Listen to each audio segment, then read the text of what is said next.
Praise the lord. ప్రభు పేరిట మీ అందరికీ శుభాభివందనాలు తెలియజేసుకుంటున్నాను. ఈ దినము దేవుని యొక్క వాగ్దానం చూసుకున్నట్లయితే కీర్తన గ్రంథము 89వ అధ్యాయము 17వ వచనంలో చూసుకుంటే, వారి బలమునకు అతిశయాస్పదము నీవే, నీ దయచేతనే మా కొమ్ము హెచ్చింపబడుచున్నదని దేవుని యొక్క లేఖనం సెలవిస్తుంది.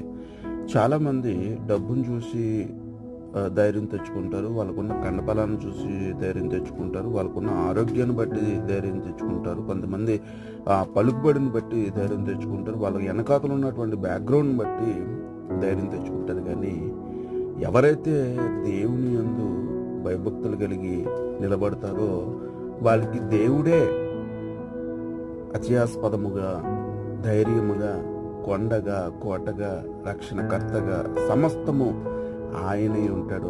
ఆయనను బట్టి ప్రతి ఒక్కరు కూడా అతిశయిస్తూ ఉంటారు. ఆయన దయచేతనే మన పేరు